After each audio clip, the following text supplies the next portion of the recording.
오늘은 신신명 18번째 시간입니다. 69번째 구절부터 74번째 구절까지 오늘은 6구절을 하겠습니다. 임성합도, 소요전례, 개념괴진, 혼침보로, 불호노신, 하용소친. 자, 임성합도는 본성에 맡기고 도에 합하면, 소요전례는 일 없는 듯 번뇌가 끊어지고, 개념괴진은 집착하여 참됨과 어긋나면, 혼침불호는 흐리멍텅 가라앉아 좋지 않으니, 불호노시는 좋지 않으면 정신이 수고롭다. 하용소치는 어찌 멀고 가까움을 따르겠는가. 다시 보겠습니다. 임성합도 소요전례, 본성에 맡기고 도에 합하면 일 없는 듯 번뇌가 끊어지고, 개념괴진 혼침불호, 집착하여 참됨과 어긋나면 흐리멍텅 가라앉아 좋지 않다. 불호노신 하용소친, 좋지 않으면 정신이 수고로우니 어찌 멀고 가까움을 따르겠는가. 이제 한자 말뜻은 이런데, 한자 말뜻을 들어보면 무슨 말인지 우리가 대충 이해는 갑니다. 본성에 맡기고 도에 합하면 일 없는 듯 번뇌가 끊어진다. 그러니까 이제 이 자리를 체험하거나 이 자리를 확인하면 번뇌가 없다. 늘상 하는 얘기죠. 그리고 이거는 실제로 경험할 수 있는 얘기입니다. 실제로 이 자리를 딱 체험해서 들어오면 뭐라 할 게 아무 일이 없어요. 아무 일이 없고 번뇌가 없다. 실제로 이 자리를 체험해서 들어오면 여기는 밝고 분명하게 밝게 이렇게 깨어있을 뿐 일이 있어도 일이 없어요. 생각을 해도 생각이 없고 뭐 아무런 뭐라고 할 게 없어요. 이게 밝게 깨어있을 뿐이다. 그러니까 이렇게 말할 수 있죠. 집착하여 참됨과 어긋나면 흐리멍텅 가라앉아 혼침이라고 합니다. 이걸 혼침, 흐리멍텅 가라앉아 좋지 않다. 집착하여 참됨과 어긋나면, 그러니까 집착하면 당연히 참됨, 즉 이 자리 중도실상에서 어긋난다는 것은 이거를 집착심이 가려버린다. 이 밝은 빛을 가린다. 먹구름처럼 집착심이 가린다. 이렇게 얘기할 수 있어요. 그러면은 어두우니까 좋지 않죠. 어두우면은 우리가 헤맬 수 있어요. 그래서 좋지 않다. 이런 얘기도 우리가 늘상 하는 얘기죠. 집착하여 참됨과 어긋나며. 집착하는 것 자체가 이 자리 참됨, 이게 참됨인데 이 자리에 어긋나죠. 그러면 어둡게 되고, 어둡게 되면은 좋지 않다 이런 얘기죠. 그 다음에 좋지 않으면은 정신이 수고로우니 어찌 멀고 가까움을 따르리요. 그러니까 우리가 생각을 많이 하면 좋은 게 아니다. 정신이 수고롭다는 것은 생각을 많이 한다는 얘기입니다. 생각을 많이 하면 노력이 많이 들어가고 머리가 아프고 에너지가 많이 소비가 되죠. 그러니까 생각을 많이 하면 좋지 않다. 생각을 많이 하면 좋지 않다. 그러니 어찌 멀고 가까움을 따르리요. 이거는 이제 분별을 하겠느냐 이 말입니다. 멀고 가깝다는 것은 분별이죠. 그러니까 정신을 수고롭게 한다는 것은 생각을 많이 한다는 거고 그런 분별을 하지 않는다. 그런 분별을 따르지 않는다. 멀다느니 가깝다느니 이런 분별을 따르지 않는다는 거죠. 그러니까 결국은 그냥 이 자리 이것을 한번 확인하고 여기에서 분별을 벗어나서 잘 살아간다. 그냥 그 얘기입니다. 그거를 이렇게 여러 가지 말로써 표현을 해놓고 있는 거죠. 임성합도 소요전례 개념괴진 혼침보로 보로노신 하용소친 본성에 맡기고 도에 합하면 일 없는 듯 번뇌가 끊어지고 집착하여 참됨과 어긋나면 허리멍텅 가라앉아 좋지 않으니 좋지 않으면 정신이 수고롭고 그러하니 어찌 멀고 가까움을 따르겠는가. 그러니까 이제 분별을 벗어난다. 그런 얘기입니다. 그러니까 결국은 본성에 맡기고 도에 합하니까 그냥 이거 말하는 거죠. 그냥 이 자리에 들어오면 별일이 없어요. 그러니까 이게 참 소위 자기 마음을 깨닫는 일인데 자기 마음을 이렇게 한번 깨달아 보면 우리가 그 깨달음에 대한 상상을 합니다. 깨닫기 전에는. 근데 그 깨달음에 대한 상상하고는 전혀 맞지 않아요. 그럴 수밖에 없는 게 깨달음은 그 상상이 일어나는 바탕을 보는 거거든요. 그러니까 소위 얘기해서 깨달음이 뭘까? 혹시 이런 것인가? 저런 것인가? 라고 그렇게 상상하고 생각하는 것이 말하자면 깨닫고 싶은 이 마음에서 일어나는 분별망상이다 이겁니다. 그러니까 그런 분별망상이 일어나는 당처를 깨닫는 거예요. 그래서 마음 바탕을 깨닫는다. 생각 이전 자리를 깨닫는다. 이렇게 얘기하는 겁니다. 그러니까 우리가 생각을 했다는 것은 이미 마음 바탕, 본성을 떠났다는 거죠. 그러니까 본성을 떠난 게 생각이에요. 생각이라는 것은 본성을 떠난 것이다. 그러니까 본성을 떠났기 때문에 본성을 깨달을 수가 없죠. 그래서 생각하면 본성품을 깨달을 수 없다라고 하는 겁니다. 그러니까 생각이 살아있는 동안은 자기 본성품을 깨달을 수 없다는 거예요. 생각이 살아있는 동안은.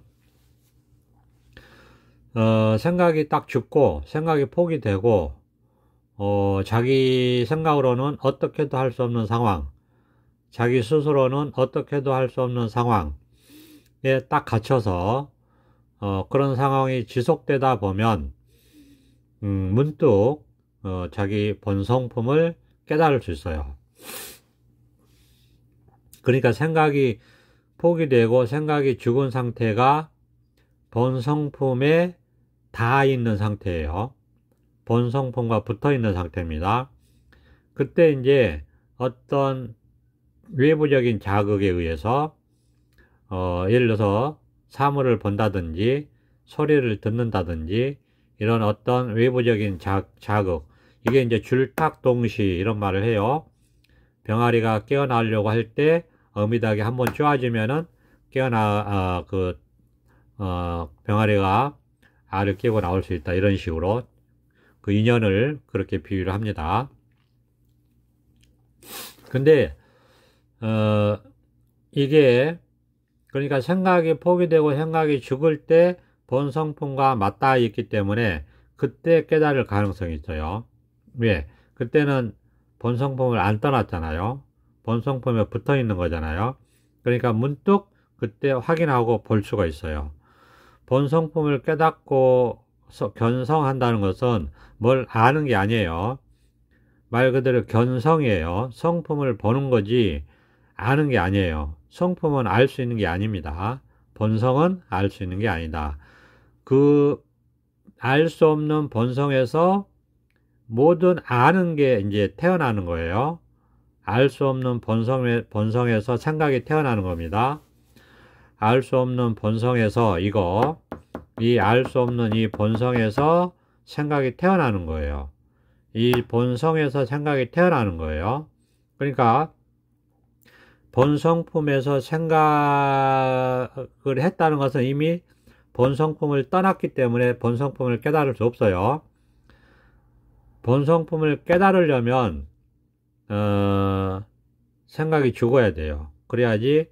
생각이 죽으면 이제 어떻게 돼요? 본성품을 떠나지 않게 되겠죠? 그러면 이 자리에 머물러 있게 되겠죠? 근데 생각이 죽었기 때문에 자기는 모르죠? 그러다가 누가 한 대 이렇게 치거나 아니면 소리를 꽥 지르거나 아니면 자기가 어떤 사물을 보거나 아니면 어떤 소리를 듣거나 할 때 문득 이 본성품 자리를 볼 수 있어요. 그래서 견성이 되는 겁니다. 성품을 보는 거지 머리로 아는 게 아니에요. 머리로 아는 것은 생각이니까 본성품을 떠나온 거예요. 본성품을 떠나왔기 때문에 성품을 볼 수가 없어요. 그래서 회광반조라고 하고 돌이키라고 하는 거예요. 회광반조, 마음을 돌이켜서 자기 자신을 봐라. 마음 바탕자리를 봐라. 밖으로 나가지 말고 돌아와라. 나그네로 떠나지 말고 고향으로 돌아와라. 이 자리로 돌아와라고 하는 겁니다. 그러니까 생각이 일어났다는 것 자체가 이미 본성품을 떠나와서 고향을 떠나왔기 때문에 고향을 볼 수가 없어요. 그러니까 돌이켜서 다시 이 고향을 돌아오고 본성품을 봐야 됩니다. 그러니까 우리가 보세요. 내가 깨닫고자 발심을 했어요. 그러면 이제 그냥 이거다 이렇게 가르쳐 드립니다. 깨달음이 뭡니까? 그럼 그냥 이거다 이렇게 가르쳐 드려요. 그냥 이거 자기 마음이다 이렇게 가르쳐 드려요. 그러면 이제 평생을 생각으로 살아왔기 때문에 이게 뭐지? 라고 생각할 수도 있겠죠.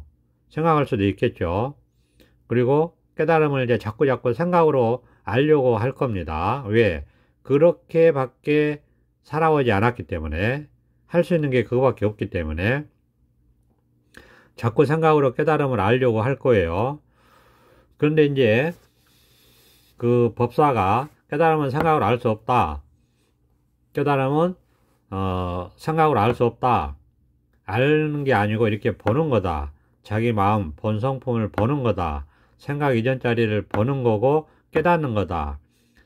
생각으로 알 수 없고 머리로 알 수 없는 거다. 이렇게 이제 주구장창 얘기를 해줍니다. 그러면 이제 자기도 자기 듣는 사람도 자꾸 이제 생각으로 알려고 하다가 생각으로 알 수 없다고 자꾸 얘기하고 또 스스로도 생각으로 자기도 모르게 알려고 하는 거죠. 왜냐하면은 생각으로 알 수 없다고 자꾸 들으니까 이제 자기는 생각으로 알려고 하지 않겠죠. 점차. 그런데 이제 그게 습관이라는 게 무섭단 말이에요. 습관이 엄청 그 힘이 있고 무서워요. 그러니까 습관적으로 생각으로 알려고 한다고. 왜? 평생을 그렇게 알려고 하면서 세상을 살아왔기 때문에 그게 세간상 세속이라고 얘기합니다. 그런데 우리는 출세간 공부를 하는 거예요. 세간을 벗어나고 세간에 살면서 세간을 벗어나고 세속을 살면서 세속을 벗어나고 중생의 삶을 살면서 부처가 되는 공부를 하는 거잖아요. 그러니까 생각을 하면서 생각을 벗어나는 공부, 분별망상을 하면서 분별망상을 벗어나는 공부를 한단 말이에요.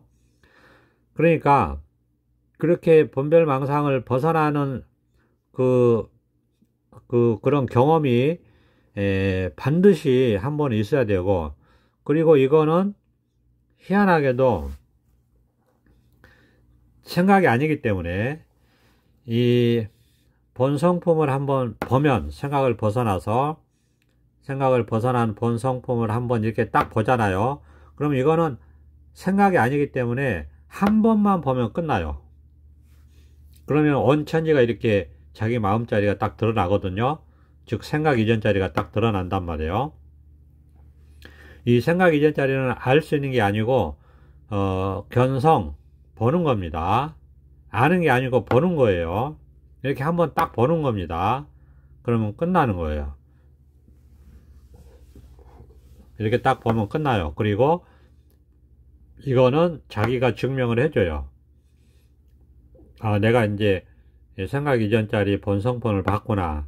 이렇게 증명을 해줍니다. 그리고 의심이 생길 수도 있어요. 그러면 반드시 자기가 의지하고 공부하는 사람을 찾아가서 반드시 스승을 찾아가서 이 점검을 받으라고 하는 겁니다. 그렇지 않으면은 이게 평생 모르고 살다가 원래부터 있었던 거지만은 평생 모르고 살다가 처음 본 거기 때문에 다시 헤맬 수가 있어요. 그렇기 때문에 얼른 스승을 찾아가서 점검을 받으셔라. 그 전에 한번 확인하고 나서 한 1주에서 2주 또는 뭐 한 2, 3주, 그러니까 한 2, 3주 정도는 이렇게 뜸을 들여보세요. 아, 이게 내가 진짜 본 게 맞냐? 생각이 아니고 생각하고 상관없이 본 거냐? 내가 아는 게 아닙니다. 이게 내가 아는 거면 가짜예요. 아는 게 아니고 그냥 내가 이렇게 견성이냐 성품을 본 거냐 하는 거를 본인이 자기 성품을 보면은 알 수가 있어요. 머리로 아는 건 아니고 봤기 때문에 우리가 그렇잖아요. 뭔가 보면은 그 모습을 알 수 있죠. 근데 이것은 모습 없는 모습이에요. 그러니까 알 수 있어요. 자기가 본 거기 때문에 한 번 본 거는 이거는 하나밖에 없기 때문에 하나밖에 없고 한 번 보면은 끝나요. 그래서 모습도 없고 그냥 이거밖에 없기 때문에 오로지 이거밖에 없기 때문에 한 번 보면 끝나요. 그래서 본인이 보면 알아요. 깨달음의 지혜로 안다고 합니다. 그런 걸 생각이 아니고 그냥 보는 거다. 그래서 성품을 보면 그때부터는 이제 여기서 살아가면 돼요. 성품만 보면서 이제 그 김어거리 3년, 벙어리 3년, 눈먼 장님 3년, 이렇게 해서 한 10여 년 그냥 여기서 푹 그냥 살아가면 돼요. 그냥 온갖 분별망상을 전부 접어두고 이 자리에서 살아가면 됩니다. 그래, 이 자리에 살아가면 돼요. 그 다음에 이제 살아가면서 계속 성품만 보고 사는 거예요. 그러니까 이거를 부처 보살 이렇게 얘기하잖아요. 이거를 부처라고 합니다. 불보살. 이 자리를 부처의 자리, 불국토, 부처님 나라, 극락정토, 깨끗한 땅, 이렇게 얘기합니다. 이 불국토에서 이제 이 자리, 그냥 이 자리, 이 불국토에서 살아가면 돼요. 자기 고향으로 돌아왔잖아요. 그럼 이 고향에서 이제 집 밖에 나가면서 자기 고향에서 이제 고향을 돌아다니면서 여기에서만 사는 겁니다. 그러면서 먼저 여기서 3년 사는 사람 얘기도 들어보고 5년 사는 사람 이야기도 들어보고 10년 사는 사람 이야기, 15년, 20년, 30년 사는 사람 이야기를 들어보면서 자기도 이 불국토에 대한 안목을 넓히고 이 고향에 대한 안목을 넓히는 겁니다. 지혜를 넓히는 거예요. 그러면서 자기도 이제 이 세상에 사니까 어떻게 되겠어요? 이 세상의 경험이 자꾸자꾸 깊어지겠죠. 여기도 경험이 쌓이는데 이 경험은 쌓임이 없는 쌓임이에요. 여기는 왜냐하면 우리가 아무것도 없거든요. 그냥 이렇게 밝게 깨어 있을 뿐이에요. 그리고 할 일을 다 하고 생각할 거 다 해요. 뭐라고 할 게 없어요. 그러니까 여기는 그냥 이렇게 보는 것만 있고 말만 있고 생각만 있고 다른 게 없어요. 듣는 것만 있고 느끼는 것만 있고 이렇게 말하는 것만 있고 다른 게 없어요. 이렇게 생각하는 것만 있고 이렇게 밝게 깨어 있고, 그러니까 보는 것도 다 잘 봅니다. 그런데 그냥 보는 것만 있어요. 번뇌가 없다 이거예요. 보는 데서 판단할 것 다 하지만 번뇌가 없어요. 그 다음에 듣는 것만 있기 때문에 들을 거 다 듣고 판단할 거 다 하지만 번뇌가 없어요. 그 다음에 냄새 맡는 것만 있기 때문에 냄새 맡을 거 다 맡고 판단할 거 다 하지만 번뇌가 없어요. 그 다음에 맛보는 것만 있어요. 맛보는 것만 있기 때문에 맛볼 거 다 맛보지만 판단할 거 다 하고 그러지만 번뇌가 없어요. 네. 그 다음에 이렇게 감촉하는 것만 있기 때문에 감촉할 것 다 하고 판단할 것 다 하지만 번뇌는 없다.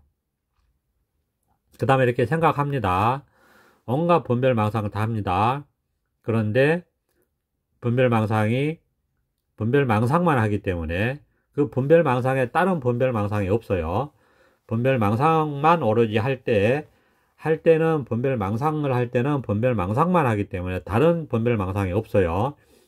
그렇기 때문에 온갖 분별망상을 하고 판단할 것 다 하고 생각할 것 다 하고 행동할 것 다 하고 하지만 번뇌는 없어요. 할 것 다 하지만 번뇌는 없어요. 그러니까 여기서 모든 걸 다 보고 듣고 느끼고 알고 할 것 다 합니다. 그런데 번뇌는 없다. 딱 이렇게 돼요. 근데 처음에 우리가 이 자리를 딱 확인하고 들어오면 너무 좋아요. 그리고 자기가 갖고 있는 깨달음에 대한 모든 생각이 다 사라져요. 그 중생 때 가졌던 사고방식, 가치관, 고정관념 이런 거 싹 사라지고 없어요. 웬만한 번뇌, 망상, 분별, 사고방식, 고정관념 이런 거 쓸데없는 거 웬만한 생각들은 다 사라지고 없어요. 그래서 이제 너무너무 좋으니까 가볍고 좋으니까 그냥 즐겁게 살아갑니다. 이 불국토 이 자리에서 그냥 즐겁게 살아가요. 이렇게 살아가다 보면 이제 별일을 다 경험하면서 살아요. 똑같이 중생처럼 보고 듣고 느끼고 알고 그 다음에 의식주 생활하고 먹고 자고 일하고 먹고 자고 일하고 이렇게 삽니다. 그러면서 이제 자기가 할 수 있는 거는 이제 아직까지 어리잖아요. 이 해탈 세계의 삶은 아직까지 어리기 때문에 계속해서 그 선지식의 설법을 듣습니다. 계속해서 설법은 계속해서 들어야 10년 이상 들어야 됩니다. 계속해서 꾸준히 들으면서 이제 사는 거죠. 그러면서 이 세계에 대한 안목도 넓히고, 왜냐하면 먼저 고향에 온 사람들의 고향의 삶에 대한 경험을 듣는 것도 자기 고향 삶에 대해서 도움을 많이 받고 중요하죠. 그러니까 선지식, 먼저 공부한 선지식들의 설법을 계속해서 듣는 게 중요해요. 그래야지 또 딴 생각이 안 빠져요. 안 그러면 자꾸 자기 생각대로 공부를 하고 자기 생각에 빠져가지고 잘못된 길로 갈 수가 있습니다. 그런 걸 조심해야 돼요. 그래서 꾸준히 선지식에 의지해서 공부를 해야 됩니다. 그 선지식에 의지해서 공부를 한다는 게 다른 게 아니고 자기 자신에 의지해서 공부를 할 수 있게끔 도와주기 때문에 그래요. 그러니까 원래는 이제 자기 자신에 의지해서 이 자등명, 이 법등명, 자등명, 그러니까 자귀의 자등명이죠. 그리고 선지식의 법문을 듣는 게 법귀의 법등명이고, 근데 이게 하나란 말이에요. 이게 둘이 아니고 하나이기 때문에 법문도 듣고 자기 생활하고, 법문 듣고 자기 생활하고, 이런 식으로 하면서 꾸준히 공부를 하셔야 된다. 그러면 조심해야 될 것들을 다 얘기를 해주죠. 주의점들 이런 것들을 다 얘기해 줍니다. 그러니까 공부가 바른 길을 따라서 나아갈 수 있다. 그렇지 않고 이제 체험했다고 하면서 그냥 자기 멋대로 또 생각으로 막 헤아리고 막 아직까지 이제 걸음마 수준 정도밖에 안 되는데 막 뛰어가려고 하고 막 경전을 또 파고 들고 막 말을 파고 들고 뜻을 막 헤아리고 그렇게 되면 또 다시 분별망상에 빠져가지고 공부가 진척이 없고 그 제자리에 멈춰설 수 있어요. 조심해야 돼요. 그래서 꾸준히 설법을 듣고 자기가 내면에서 저절로 드러나는 이 법에 의지하고 이런 식으로 공부를 해야 됩니다. 그렇게 하다 보면 점차 좋아져요. 그리고 이제 처음에는 힘이 없으니까 왔다 갔다 이렇게 합니다. 몇 년을 한 3년에서 5년 동안은 이렇게 법에 자리하고 그 다음에 또 그 세속의 분별 자리하고 왔다 갔다 해요. 그러면서 나중에 한 몇 년이 지나면 딱 하나로 개합이 돼서 이제 왔다 갔다 하는 것도 없어지고 이제 중도 실상이 뭔가가 이렇게 딱 드러나요. 근데 그것도 또 공부가 이제 삶이 공부니까 또 꾸준히 계속 하다 보면 거기에서 또 지혜가 커지고 또 공부가 깊어져요. 그러니까 한쪽으로는 계속 힘듦이 있고 공부를 해야 되니까 한쪽으로는 공부 과정에 있으니까 너무너무 좋고 이런 공부 과정을 겪고 가게 된다. 그래서 비유하자면 360도 한 바퀴 돌아야 된다. 이론상. 그러니까 모든 경험을 다 해야 된다는 겁니다. 그 경험은 다른 게 아니고 이 분별망상심 하는 습관에서 벗어나는 경험이에요. 분별망상하는 습관에서 벗어나는 경험. 그렇게 벗어나는 세월이 10년 이상 걸린다. 그래서 꼭 경험을 다 해봐야 된다. 그러면 이제 나중에는 이 알려고 하는 소지장, 법을 알려고 하는 소지장, 깨달음을 알려고 하는 이 소지장도 극복이 돼요. 그래서 알 것이 없는 속에서 모든 것을 알고 보게 되는 이런 이제 지혜가 확 드러납니다. 그렇게까지 됐을 때 우리가 이론상이다, 아공복공이다, 하나가 됐다, 온전히 선정과 지혜가 다 드러났다 이렇게 얘기하고 그래야지 힘이 생겨요. 그래서 세속과 출세관이 따로 없게 되고 더더욱 자유롭고 걸림 없어지고 이런 식으로 진행이 됩니다. 공부를 하여튼 꾸준히 하는 게 중요하다 이런 말씀을 드립니다. 감사합니다. 보선업장